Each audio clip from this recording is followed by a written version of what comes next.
Dandruff या sir की खुश्की एक बहुत कॉमन प्रॉब्लम है जो मर्दों को ज़्यादातर इफेक्ट करता है, औरतों में भी होती है लेकिन मर्दों के अंदर बहुत ज़्यादा कॉमन है।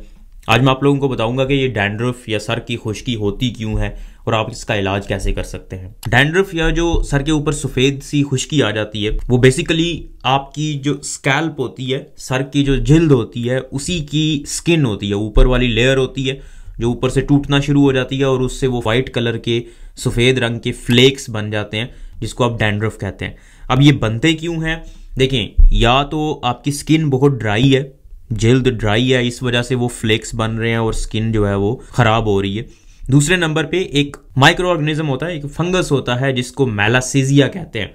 ये ऐसा फंगस है, ऐसा फंजाई है जो आपकी स्किन के ऊपर ग्रो करता है। नॉर्मली होता है आपकी स्किन में, हर किसी के सर में ये मौजूद होता है, लेकिन जिन लोगों को डैंड्रफ होता है, जिन लोगों के सर में खुश्की होती है, उन लोगों में ज़्यादा मौजूद होता है, उनकी जिल्द पे ये ज़्यादा मौजूद होता है। तो जितना ज़्यादा ये होगा उतना ही ज़्यादा आपको डैंड्रफ होगा।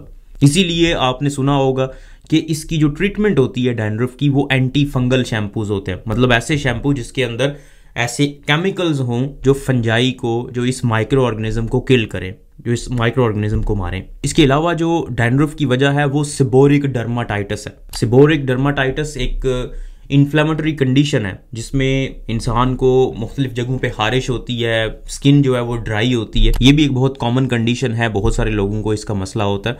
तो जिन लोगों में सिबोरिक डर्माटाइटिस होता है उनमें भी डैंड्रफ का इशू होता है। और सिबोरिक डर्माटाइटिस में होता क्या है, जिल्द इन्फ्लेम हो जाती है, सोजिश हो जाती है वहाँ पे, और सोजिश की वजह से स्किन के सेल्स मरना शुरू हो जाते हैं, जल्दी मरना शुरू हो जाते हैं और उसकी वजह से वहाँ पे डैंड्रफ हो जाता है, खुश्की हो जाती है। इसके बाद कुछ न्यूट्रिशनल डेफिशिएंसीज भी हैं जिनकी वजह से डैंड्रफ हो सकता है, मतलब कुछ चीज़ों की कमी की वजह से डैंड्रफ हो जाता है। फॉर एग्जाम्पल विटामिन डी की अगर कमी हो तो आप में डैंड्रफ हो सकता है। इसी तरह अगर आप में जिंक की कमी हो, या फिर आप में सेलेनियम की कमी हो, या फिर आप में विटामिन बी की कमी हो, विटामिन B6 और B12 की, तो भी आपको ये प्रॉब्लम हो सकती है। और even premature greying of hair, मतलब बाल जल्दी सफ़ेद हो जाते हैं, तो वो भी इन विटामिन्स की डेफिशिएंसी की वजह से हो सकता है। ये एक कॉज है न्यूट्रिशनल डेफिशिएंसी जिसकी वजह से आपको डैंड्रफ या खुश्की हो सकती है। इसके बाद स्ट्रेस भी एक ऐसी चीज़ है जिसकी वजह से आपको डैंड्रफ हो सकता है। अगर आप स्ट्रेस में हैं, एंग्जाइटी में हैं काफ़ी अरसे से, तो उसकी वजह से भी आपको डैंड्रफ हो सकता है। एंड पे हेयर प्रोडक्ट्स की वजह से, मतलब कोई ऐसा शैम्पू आप इस्तेमाल कर रहे हैं जिससे आपको थोड़ी बहुत एलर्जी हो रही है और उस एलर्जी की वजह से आपको डैंड्रफ हो रहा है। आपकी जो स्किन है, जो ऊपर वाली लेयर है जिल्द की, वो डैमेज हो रही है और उसकी वजह से डैंड्रफ हो रहा है। अब डैंड्रफ का इलाज क्या है, आप कैसे इसको ठीक कर सकते हैं? ये एक बड़ी कॉमन प्रॉब्लम है और बड़ी प्रॉब्लमेटिक होती है। मतलब आपके जब बालों में वो वाइट फ्लेक्स नज़र आ रहे होते हैं, साथ में आपके कपड़ों में, आपके ये यहाँ पे शोल्डर्स के ऊपर आपको जब वो वाइट पैचेस नज़र आते हैं तो एक बड़ी एम्बैरसमेंट होती है। ऐसे लगता है कि जैसे आप शायद सफाई पसंद नहीं है, आप अपने आप को साफ नहीं रखते। ये एक बहुत बड़ी मिथ है। लोग समझते हैं कि शायद जिस बंदे को डैंड्रफ है वो नहाता नहीं है, वो गंदा रहता है, इस वजह से उसको डैंड्रफ हो रहा है। तो ऐसा बिल्कुल भी नहीं होता, बल्कि अगर आप रोज़ाना नहा रहे हैं तो आपको डैंड्रफ होने के शायद चांसेस ज़्यादा हो जाते हैं। हाँ, डैंड्रफ से ऐसे होता है कि जब आप नहाते हैं तो क्योंकि नहाने से ज़ाहिर है वो जो डैंड्रफ थोड़ा बहुत बना हुआ है ऑलरेडी वो साफ़ हो जाता है, तो उसकी वजह से आपको थोड़ी देर के लिए ऐसे लगता है कि शायद नहाने की वजह से डैंड्रफ कम हो गया, लेकिन वो कम नहीं होता, वो बनता रहता है, ज़्यादा बन रहा है और वो आहिस्ता आहिस्ता ज़्यादा होता जाएगा। नहाने से आपके डैंड्रफ को कुछ फ़र्क नहीं पड़ता। तो इसके इलाज में जो मेलासीजिया है उसको ख़त्म करने के लिए, उसको कम करने के लिए एंटी फंगल शैम्पूज़ होते हैं। जितने भी शैम्पूज़ जो कहा जाता है कि डैंड्रफ को ख़त्म करते हैं, उनमें ऐसे केमिकल्स होते हैं जो इस फंगस को, जो इस माइक्रो ऑर्गेनिज्म को कम करते हैं, मारते हैं इस माइक्रो ऑर्गेनिज्म को। एंटी फंगल शैम्पूज़ उनको कहा जाता है, जिनमें कीटोकोनाजोल नंबर 1 पे है। कीटोकोनाजोल बड़ा ही इफेक्टिव है, मोस्टली लोग इसको यूज़ करते हैं कीटोकोनाजोल को।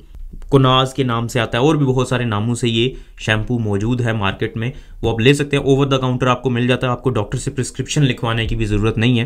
तो ये आप इस्तेमाल करें कुछ अरसे के लिए। आपको रोज़ाना नहीं इस्तेमाल करना क्योंकि इसके अंदर स्ट्रॉन्ग केमिकल्स हैं और वो आपके बालों को डैमेज कर सकते हैं। हफ्ते में 2 दिन, 4 हफ्तों के लिए आपने कीटोकोनाजोल शैम्पू इस्तेमाल करना है। फिर उसके बाद हर हफ्ते में 1 दफ़ा या 1-2 हफ्ते के बाद आपने इस्तेमाल करते रहना है ताकि डैंड्रफ दोबारा वापस ना आए। इसके बाद एक और शैम्पू होता है जिसके अंदर सिलीनियम मौजूद होता है। सिलीनियम भी एंटी फंगल प्रॉपर्टीज रखता है, मतलब एंटी फंगल होता है, इस मेलासीजिया ऑर्गेनिज्म को ख़त्म करता है, उसकी वजह से डैंड्रफ खत्म हो जाता है। इसके अलावा कोल टार शैम्पू होते हैं जिनके अंदर कोल मौजूद होता है, कोल टार मौजूद होता है, वो भी यही प्रॉपर्टीज रखता है, वो भी इसी माइक्रो ऑर्गेनिज्म के ऊपर एक्ट करता है, इसको खत्म करता है, जिसकी वजह से डैंड्रफ खत्म हो जाता है। ये जो हेड एंड शोल्डर शैम्पू होता है जिसको एंटी डैंड्रफ कहा जाता है कि ये डैंड्रफ को खत्म कर देता है, इसके अंदर भी यही वाले केमिकल्स होते हैं। कीटोकोनाजोल तो नहीं होता, इसके अंदर जिंक पायरिथियोन होता है, वो भी एंटी फंगल प्रॉपर्टीज रखता है। सिलीनियम होता है, वो भी एंटी फंगल प्रॉपर्टीज रखता है। तो बेसिकली जो मेन कल्प्रिट है जिसकी वजह से डैंड्रफ हो रहा है वो यही माइक्रो ऑर्गेनिज्म है, मेलासीजिया। इसको आपने ख़त्म करना है, उसके लिए एंटी फंगल शैम्पूज हैं और उसकी वजह से आप बेहतर हो जाते हैं। हाँ, जिन लोगों को सेबोरिक डर्माटाइटिस होता है, मतलब इन्फ्लेमेशन की वजह से, सोजश की वजह से ये हो रहा है, तो उन लोगों को बाज़ औक़ात स्टेरॉयड क्रीम्स इस्तेमाल करना पड़ती हैं।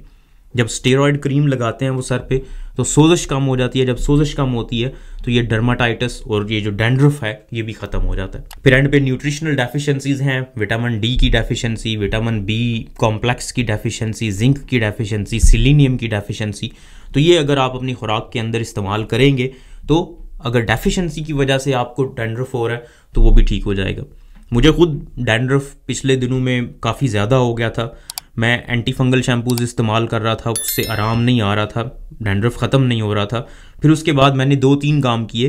पहले नंबर पे मैंने अपना जो शावर हेड है वो चेंज किया, मतलब वो जो शावर पानी जो ऊपर सर पे पड़ता है तो उसको मैंने एक ऐसा शावर लिया जो हार्ड वाटर को ख़त्म करता है, मतलब पानी का जो उसके अंदर जो केमिकल्स हैं उनको जज़ब कर लेता है, तो उसकी वजह से कुछ फ़र्क पड़ा। फिर उसके बाद मैंने विटामिन डी के सप्लीमेंट्स लेना शुरू किए, क्योंकि यूके में मैं रहता हूँ और यूके के अंदर सन का एक्सपोजर इतना ज़्यादा नहीं है। विटामिन डी आपको सूरज की रोशनी से मिलता है, जितनी ज़्यादा डायरेक्ट सूरज की रोशनी आपके जिस्म पे पड़ती है आपका विटामिन डी उतना ज़्यादा बनता है। तो यहाँ पे क्योंकि सूरज का एक्सपोजर इतना ज़्यादा नहीं है इसलिए मैंने विटामिन डी के सप्लीमेंट्स लेना शुरू किए।